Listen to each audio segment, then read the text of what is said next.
Bonjour et bienvenue sur la chaîne Tesla en Provence. Alors aujourd'hui, on est 4 et il y a 3 de mes amis qui ils sont rentrés dans la Tesla pour la première fois.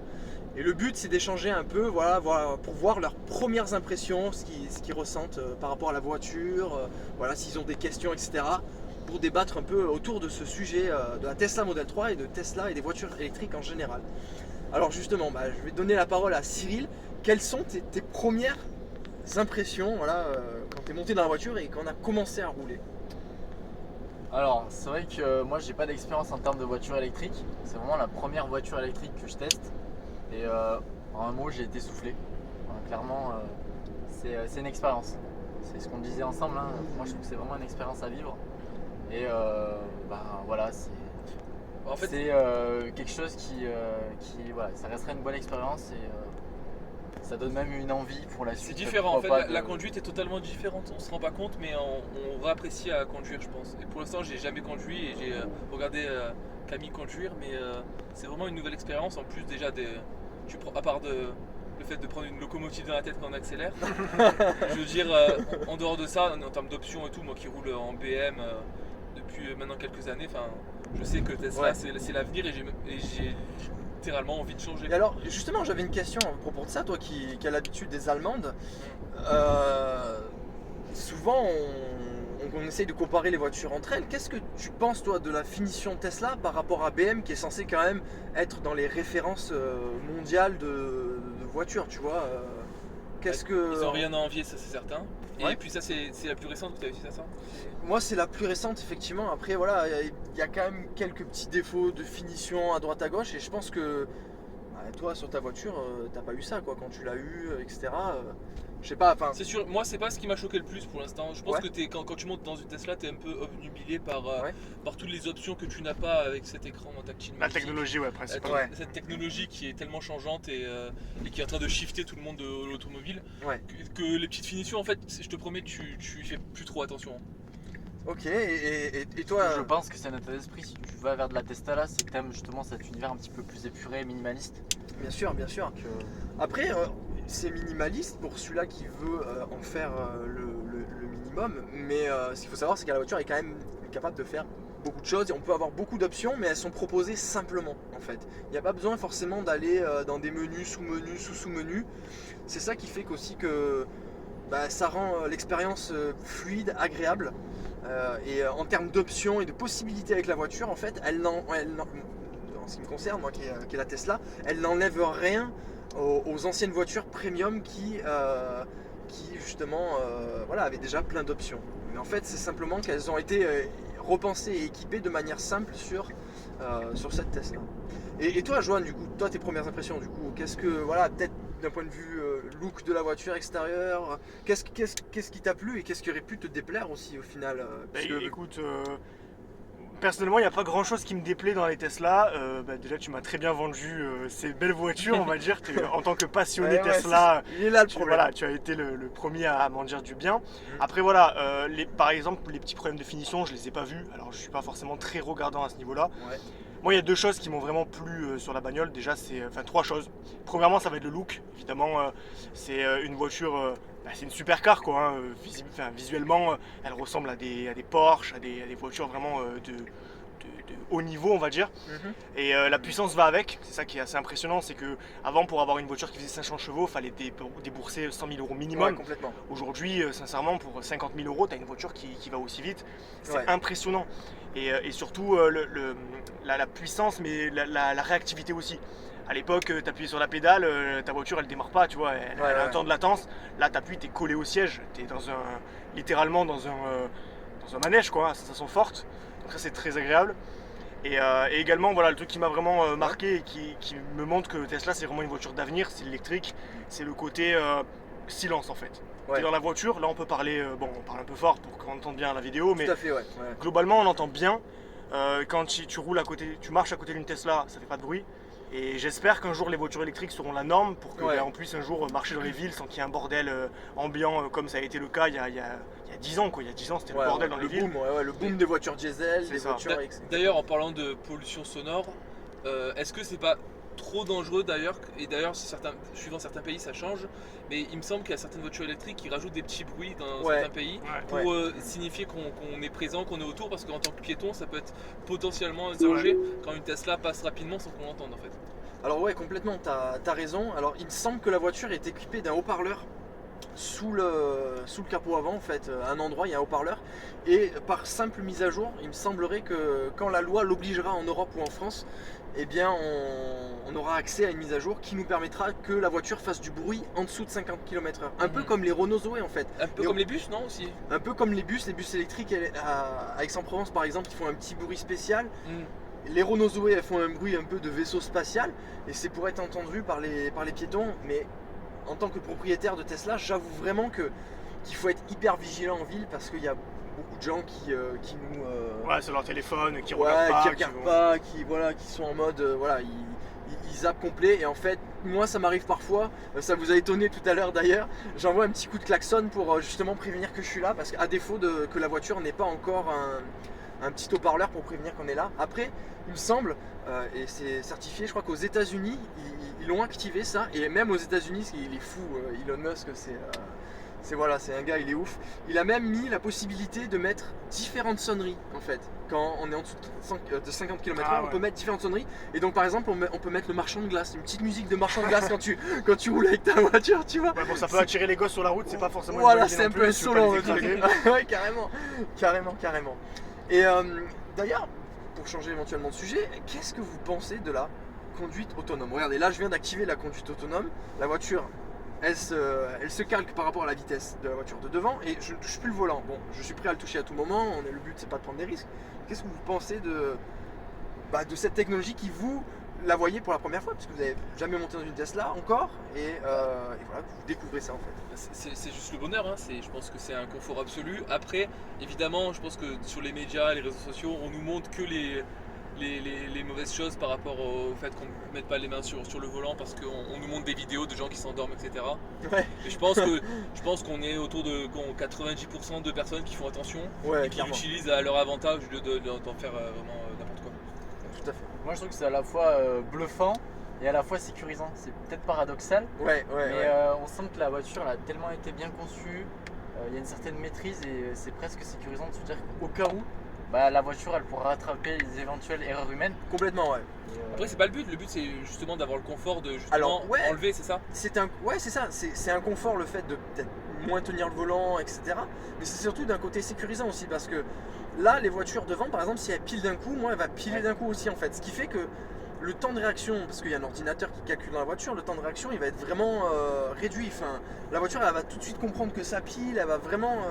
et c'est ce côté sécurisant qui est cool. Il y a quelqu'un qui traverse la voiture, elle va freiner. Il y a quelqu'un qui va débouler sur le côté ou un camion qui se déporte, la voiture, elle va envoyer un coup de volant. Donc, qu'on soit en 100% conduite nous-mêmes, la voiture elle va quand même avoir des réactions pour nous protéger et puis donc ça c'est cool, donc ça fait partie un peu des assistances Tesla, mais au-delà de ça, ça va être hyper sécurisant aussi quand la voiture va vraiment conduire toute seule puisque justement elle va anticiper des trucs, enfin vraiment elle va nous protéger. Et d'ailleurs il y avait même des statistiques qui étaient sorties aux États-Unis, puisque aux États-Unis quand même ils sont un peu plus libres au niveau de cette législation. Aux États-Unis, il paraît que ça réduit, alors je ne sais pas de combien le pourcentage, mais ça réduit le pourcentage d'accidents en fait. Le Ouais. fait que les mecs qui ont la conduite autonome aux États-Unis, eh bien, ça réduit le nombre d'accidents en fait, tout simplement parce que l'homme ne conduit pas. Mais en fait, Il y a- la plupart des accidents qui se produisent sur la route, c'est vraiment de l'inattention totale en fait. C'est genre, tu vas te déporter sur une voie et tu vas te taper celle qui arrive en face. C'est vraiment des accidents cons la plupart du temps. Ouais, Donc c'est vrai que l'autopilote, c'est comme il disait Cyril, c'est très sécurisant parce qu'on se dit, finalement, quoi qu'il arrive, ça n'empêche pas d'être vigilant nous-mêmes. Hein. bien Et sûr. quoi qu'il arrive, à la moindre erreur humaine, la voiture va pouvoir entre guillemets nous sauver la vie et sauver peut-être la personne en face. Ouais, Et on se dit qu'il y a tellement, il n'y a pas énormément de morts sur la route, mais disons que c'est des morts qui sont bêtes, qui pourraient être évitées. ouais, Donc complètement. voilà, si ça peut à l'avenir sauver plein de vies, et si toutes les voitures ont ce logiciel, voilà, c'est vraiment la technologie et l'intelligence artificielle à notre service.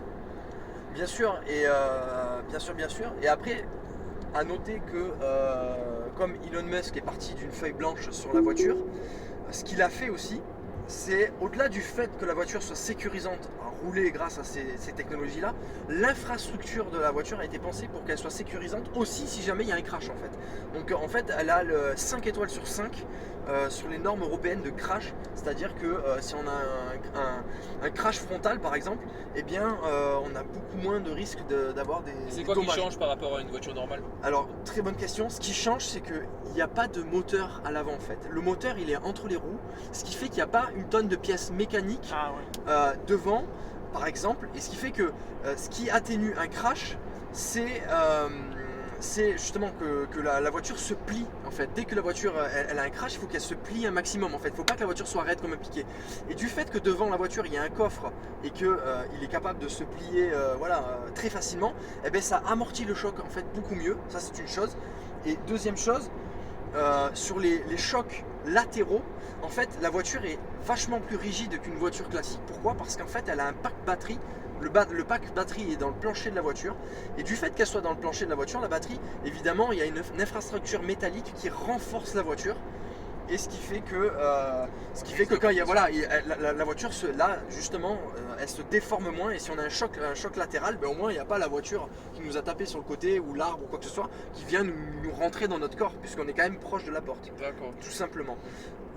Ça et aussi un avantage en termes de sécurité, voiture 4 roues motrices certes, et ce qu'il faut voir aussi c'était que le niveau de gravité de la voiture il est très bas en fait, parce qu'il y a beaucoup de poids dans le plancher, la batterie, ce qui fait que la voiture elle vire à plat. Et Ouais, c'est pour Donc la ça, tenue de c'est route, ça. pour la tenue de route, c'est et c'est très pour- sécurisant. Pour le tuning, c'est très bien ça aussi. Pour le tuning, ouais. Quelques LED sous la voiture. Et c'est bon. Voilà, c'est ça. Donc à vous la parole, tu voulais peut-être dire quelque chose tout à l'heure, Cyril. Bah écoutez, vous avez bien fait le tour sur tout ce qui était sécuritaire. Ouais, Moi après, alors c'est côté sécuritaire mais d'une manière différente. Ouais. C'est que j'ai appris justement qu'on pouvait pas en fait voler la voiture. ouais, Et d'accord. ça m'a énormément du coup, surpris et rassuré aussi, parce que bon, on n'est pas non plus là à se faire voler la voiture, à avoir des risques de se faire voler la voiture tous les jours, mais c'est même sur ce côté-là, ben voilà, c'est hyper sécurisant de se dire que notre voiture, peu importe où on la met, Ouais. Elle est inviolable. Complètement, complètement. Alors c'est déjà arrivé qu'il y a des gens qui, entre guillemets, hackent la voiture, mais déjà il faut être ingénieur en informatique et s'y connaître vraiment sûrement dans les codes de véhicules. Mais voilà, ce qu'il faut savoir, c'est que pour celui-là qui arrive à voler la voiture, qui nous pique la carte pour prendre la voiture, avec notre téléphone, on peut savoir où est la voiture en temps réel à chaque instant. Premièrement. Deuxièmement, on peut limiter la vitesse de la voiture. Donc ça veut dire qu'on se fait voler la voiture, on dit voilà, la voiture elle ira pas plus vite que 30 km/h. Donc le mec qui aura volé la voiture, il pourra pas aller plus vite que 30 km/h. Donc ça va être juste un peu embêtant pour le voleur. Et si vraiment on est parano, et que, peut-être pas forcément parano en fait, mais tout simplement, voilà, on veut améliorer la sécurité, la voiture propose un code PIN pour démarrer la voiture. Donc c'est un code à 4 chiffres. Donc en gros, tu rentres dans ta voiture, tu rentres le code à 4 chiffres, tant que tu n'as pas le code, tu peux pas démarrer. Donc, t'as Comme beau un avoir- téléphone, c'est simple. En fait. Comme un téléphone, voilà, tout simplement. Tout devient plus simple en fait. En fait, ils ont Ouais. facilité l'accessibilité à plein de choses. Ouais. Ne serait-ce que le démarrer la voiture, le fait de mettre une petite carte par-dessus. Enfin, ils ont facilité des choses qui en fait étaient naturelles et que les autres marques de voitures n'ont pas pensé plus tôt. Ouais, C'est en fait ils sautent des années et, dans le futur là, avec. Ouais, en fait, voilà, c'est que, comme on disait tout à l'heure, les voitures, les constructeurs automobiles se sont beaucoup reposés sur leur laurier. ouais, Genre, ouais, voilà, on a le monopole et puis c'est comme ça, tous les ans on va vous ajouter une toute petite nouveauté. Et Tesla, il est arrivé avec son truc disruptif à mort. Ils sont arrivés, nous on va tout changer, on va réinventer l'automobile. Et franchement, ça fait plaisir parce que maintenant aujourd'hui on voit que même les marques allemandes, BM, Audi et Tout le compagnie, monde se cale sur eux. voilà, se calent sur eux. Donc en fait, ils ont insufflé un nouveau vent pour l'automobile et ça fait plaisir de voir que voilà, aujourd'hui l'automobile va dans le bon sens, que peut-être que dans 10 ans les voitures électriques ce sera la norme, qu'il y aura toutes ces technologies vraiment géniales sur les voitures, quoi. ouais, je pense complètement qu'il a. En fait, je pense que la transition au niveau des voitures électriques, je pense qu'elle, tôt ou tard, elle serait peut-être arrivée. Alors électrique ou hydrogène, je ne sais pas. Mais ce qui est sûr, c'est que grâce entre guillemets à Elon Musk et son audace, il a bousculé en fait le planning des constructeurs automobiles. Je pense qu'il a bousculé drastiquement le planning des constructeurs automobiles. Les voitures électriques sont sorties bien plus tôt que prévu et Et c'est ça qui fait qu'aujourd'hui, il y a plein de constructeurs qui se mettent à la page parce qu'ils n'ont pas le choix, sinon ils vont se faire manger en fait concrètement. Concrètement, je pense, après de mon avis de passionné, ils vont se faire manger par Tesla tout Bien sûr, simplement. parce que Tesla propose des tarifs de plus en plus bas. Ouais, c'est Ils ont, l'objectif. ils ont baissé récemment. Comme je disais, les supercars, elles sont 2-3 fois plus chères. Donc franchement, aujourd'hui, on est encore au début de Tesla, mais je veux dire, dans quelques années, il n'y aura peut-être pas d'intérêt de passer sur une voiture thermique qui va avoir tous les problèmes et tout. Ouais. En plus, pour lancer un nouveau sujet, on a vu aussi qu'il n'y avait pas de moteur. Donc en termes d'entretien, il n'y a rien à faire sauf le lave-glace. Ouais. Ce qui est quand même plutôt cool. Je veux dire, aujourd'hui, le problème, Ouais. les vidanges, tout ça, même les freins, vu que la voiture freine toute seule, 200-300 000 km les freins. Voilà. Les plaquettes, alors les disques, c'est la durée de vie de la voiture. donc c'est plus économique. On a tout intérêt à passer sur une Tesla à moyen terme que de rester sur des voitures thermiques qui vont nous coûter cher parce qu'on sait que c'est des gouffres les voitures. Ouais, ça. complètement. Et même en termes de SAV, comment ça se passe si on a un souci avec Tesla justement? Alors ouais, justement, bonne question. En termes de SAV, en fait, c'est pareil, nouveau dans l'automobile. C'est qu'en fait, tout se passe via l'application du téléphone. Concrètement, demain, vous avez un souci avec la voiture, vous pouvez prendre rendez-vous directement via le téléphone au Tesla Center le plus proche. Et même avant le rendez-vous, avec l'informatique, si c'est un problème informatique ou etc., quoi qu'il arrive, Tesla va regarder ce qui se passe dans la voiture en fait. Donc eux, avec leur ordinateur, à distance, ils se connectent à notre voiture. Donc on peut être chez nous et ils voient s'ils peuvent régler le problème à distance de la voiture. Et en fonction du problème, évidemment, il y a plein de capteurs dans la voiture, ils peuvent savoir. Et donc justement, pour le SAV, l'entretien, etc., déjà la voiture... Et ils viennent chez toi, comment ça se passe? Alors ouais, il y a deux possibilités. Si c'est par exemple un petit problème de SAV ou de garantie que vous venez d'avoir la voiture, les portes pas alignées ou des petites conneries, en fait ça s'appelle un ranger. Il y a un mec de chez Tesla qui va venir avec son camion et sa boîte à outils et il va venir chez vous, vous changer la petite pièce, le petit truc qui va pas, si c'est un problème avec la connectique de charge, une petite connerie, il va venir à la maison et dépanner directement à la maison. Et ça c'est super cool, alors à la maison ou sur le lieu de travail. Tout Ça c'est simplement. pendant la garantie ou tout le temps? Alors ce sera tout le temps. Ah ouais. Alors pendant la garantie, si c'est pris en garantie, c'est gratuit. Alors ce qu'il faut savoir, c'est que voilà, la voiture elle peut pas tomber en panne comme ça en fait. En gros, il y a quand même énormément de pièces qui sont prises en garantie en fait. Donc il y a la garantie 4 ans ou 80 000 km pour tout ce qui est petites pièces à droite à gauche, voilà, des petits problèmes qu'on pourrait avoir à droite à gauche. Donc c'est 4 ans ou 80 000 km, donc ça va, ça laisse le temps de respirer, d'être tranquille. Ou batterie et moteur électrique, c'est pour la long range comme la mienne, c'est 8 ans ou 192 km. Donc c'est 8 ans ou 192 km. Et si la batterie elle descend en termes de durée de vie en dessous de, je sais plus le pourcentage exact, mais je crois que c'est 70% ou 80%, je sais plus, obligé il la change. Même si la batterie marche très bien, etc.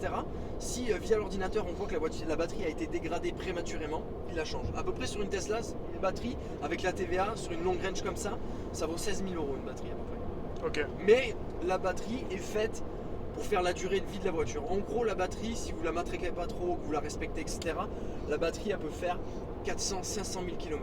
On en rediscutera dans 400-500 000 km pour la batterie. Soit on change la voiture, soit on change la batterie. Mais bon, on aura tellement fait peu de frais sur la voiture que ce sera peut-être pas un problème de changer la batterie. On en reparle d'ici là, je l'aurai sûrement changé. D'ailleurs, j'ai une question par rapport à la batterie. Il Ouais. paraît que donc du coup c'est ce qui pollue le plus.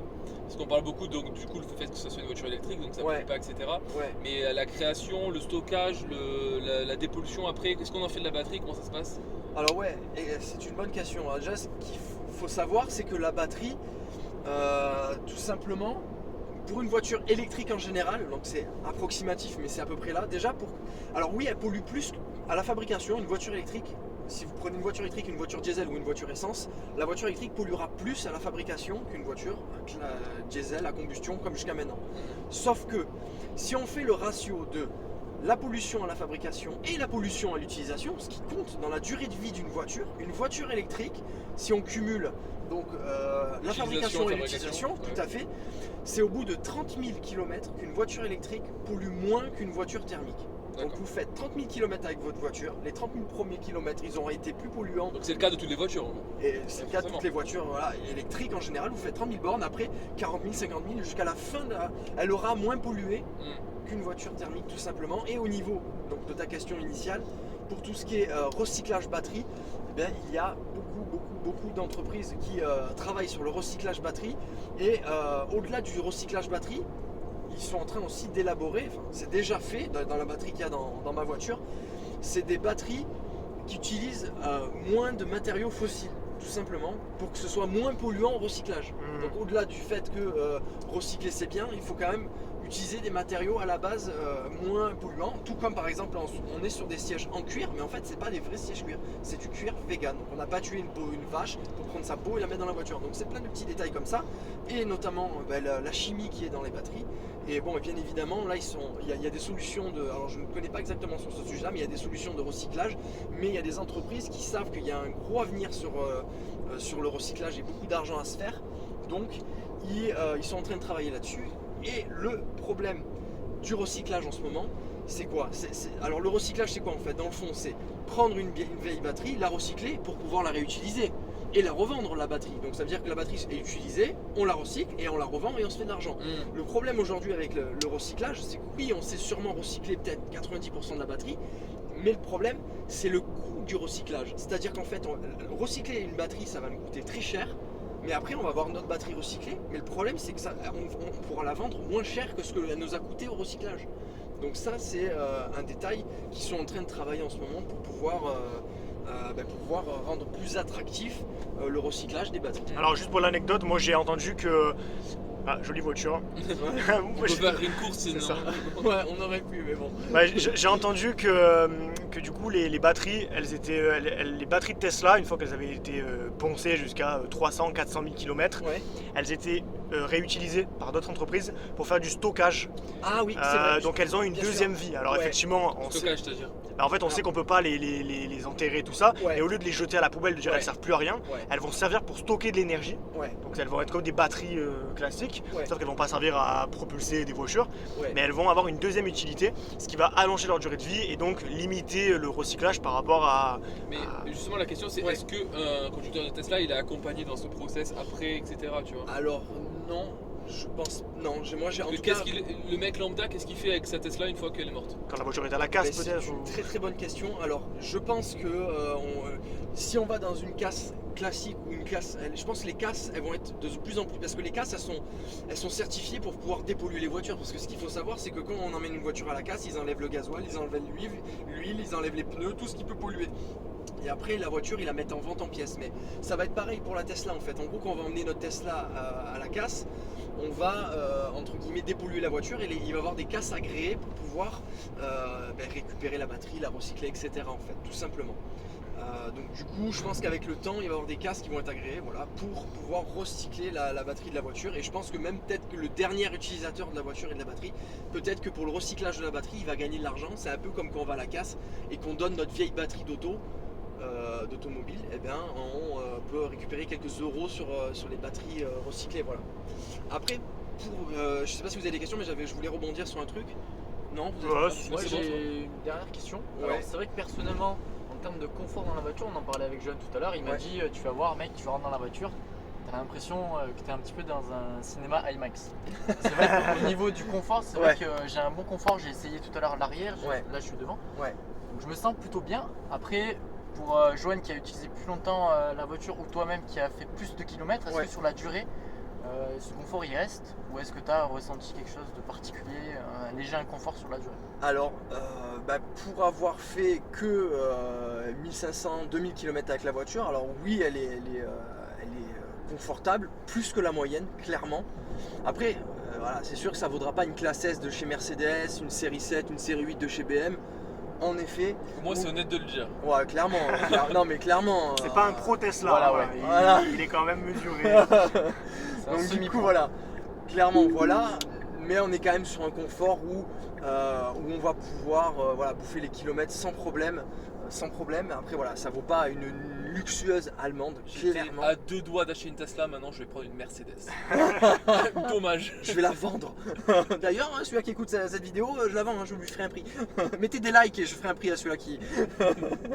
Non, du coup, effectivement, ça. Après, ce qu'il faut savoir, c'est que la Model 3, elle n'a pas la prétention d'être la voiture la plus luxueuse de Tesla, de une, et de deux, être la voiture la plus luxueuse du marché automobile non plus. Ça, c'est une chose. C'est un bon compromis, on va dire. C'est quand même un bon compromis. Après, il y a quand même, si vous voulez une gamme au-dessus, il faut prendre la Model S de chez Tesla par exemple, qui elle, par exemple, a des suspensions à air, à pneumatique à air, un truc comme ça, c'est sur l'air, donc c'est quand même vachement plus confortable que nous on est sur des ressorts classiques, voilà, d'une voiture, voilà. Puis il faut savoir quand même que la voiture a quand même, pour répondre à Cyril, elle a un petit agrément sportif quand même, à ses joueurs.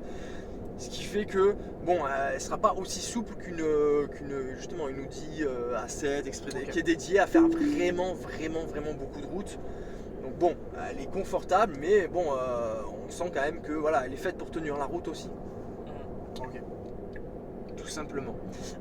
Pour rebondir sur les Powerwall, pour le recyclage de batteries tout à l'heure, de ce que je disais Johan, en fait les batteries Tesla, ils s'en servent pour faire un stockage d'alimentation des maisons en fait, tout simplement. En gros, pour des personnes qui ont des tuiles photovoltaïques ou des panneaux photovoltaïques, eh bien vous pouvez avoir une batterie Tesla recyclée ou une batterie neuve bien évidemment.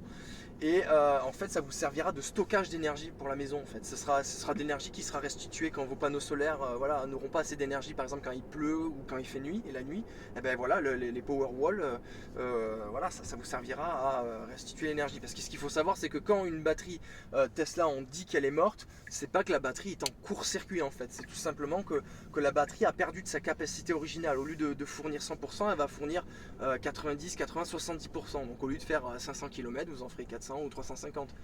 C'est juste ça. En fait, Moins performant, donc elle peut encore servir.